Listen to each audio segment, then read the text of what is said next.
What's up, guys? My name is Seth Spartan, and I'm a nutrition, training, and hormone expert for Prometheus HRT, Testosterone and Hormone Replacement Clinic. Let me tell you a little bit more about me.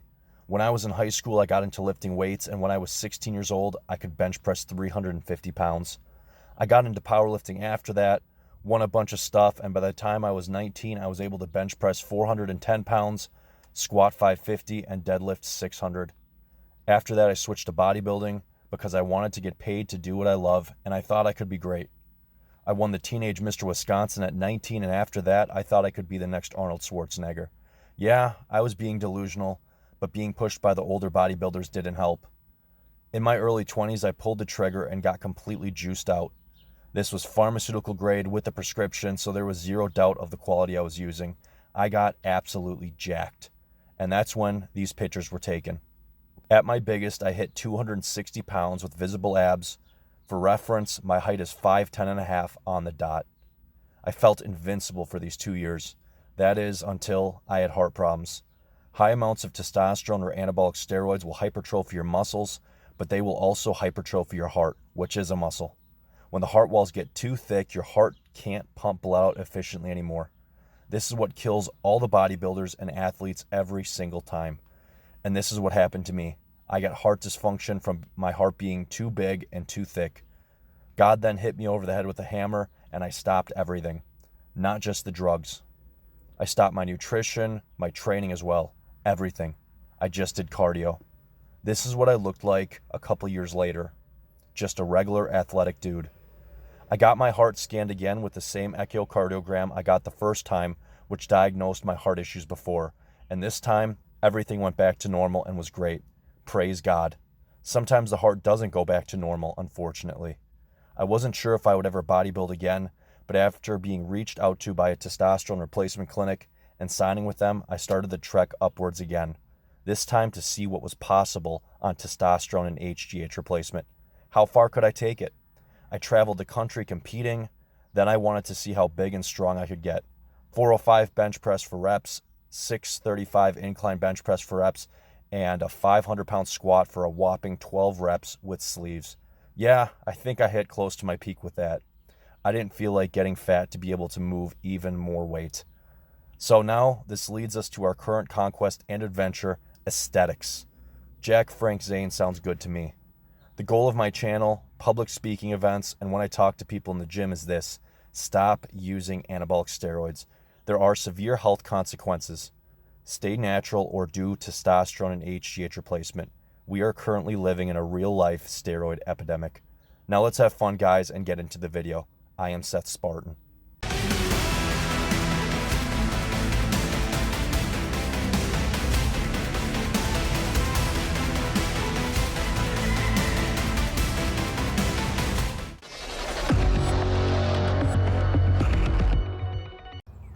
What's up, guys? Seth Spartan here. Boom.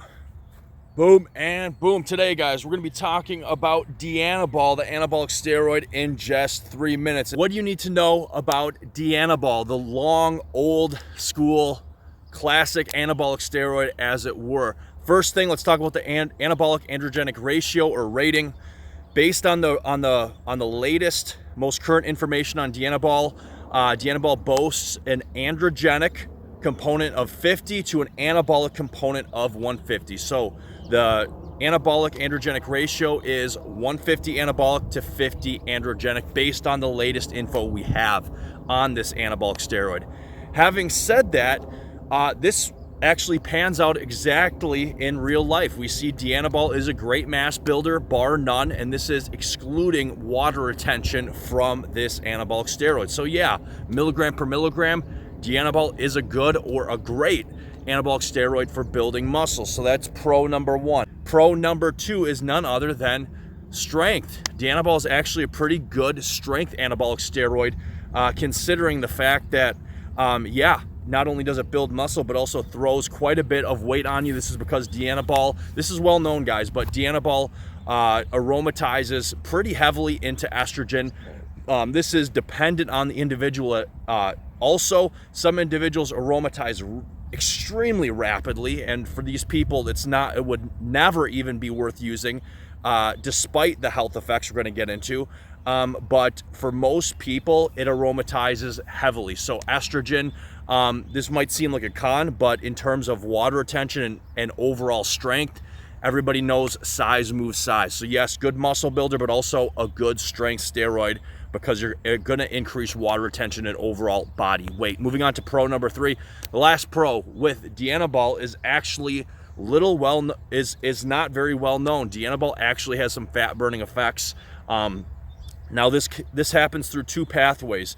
Dianabol burns a little bit of fat by tripping the androgen receptor sites on fat cells, causing them to release stored fatty acids, kind of like the DHT derivatives such as anadrol, winstrol, and the such, all right? But it does a little bit through that pathway, but a lot of the fat burning from Dianabol is actually going to come from increasing HGH levels, human growth hormone. Keep in mind, guys, in the scientific literature, the scientists couldn't figure this out for a while, but in the scientific literature, what we find is that anabolic steroids that convert to estrogen, the more they convert to estrogen, the higher they increase HGH, human growth hormone levels. And the ones that do not aromatize do not increase HGH. Okay, scientists were stumped by this, but long story short, the more the anabolic steroid converts into estrogen, the higher HGH levels result from that. All right, so those are the 3 pros. What are the 3 quick cons with Dianabol? Well, guys, the biggest con with Dianabol is what the creator, Dr. John Ziegler, pointed out himself. So when John Ziegler, he's a scientist, he's a doctor, you can look him up. When he created Dianabol, he found out, rather unfortunately, from his own heart issues that Dianabol, and from other people, first off, he advised 5 to 15 milligrams, okay, for the Olympic team that he doped out and everything. The U.S. has a terrible track record for steroids in the Olympic, and a lot of steroids were created actually for Olympic purposes, but that's another video. So the scientist and doctor that made this, the biggest issue is heart problems. Dianabol is notorious for causing heart issues, such as heart dysfunction, heart enlargement, a screwed up rhythm. Dianabol is monstrously bad for your heart. Is it going to be worse than things like anadrol, winstrol, anavar? That I don't know, guys. But the fact remains that if you take Dianabol, you put yourself at a high risk for heart problems. We just see this from real world, and Dr. John Ziegler himself developed heart issues even taking low doses of Dianabol. And it's worth noting, Arnold Schwarzenegger, who popped tons of Dianabol, he had tons of heart issues. Some we could argue are genetic, some not. You look at what's his name? What's the small guy that trained Franco Columbo. You look at a lot of these guys have had heart issues that were huge Dianabol guys. Moving on to the last pros, guys. The last pro with the last con with Dianabol usage is going to be something you guys already know. Dianabol, since it converts heavily to estrogen, there's heavy estrogen side effects. You can look up high estrogen side effects in men and you'll get a laundry list. And besides that, guys, that's pretty much it for a quick take on Dianabol. Do I recommend? I do not recommend guys using anything but testosterone and HGH replacement.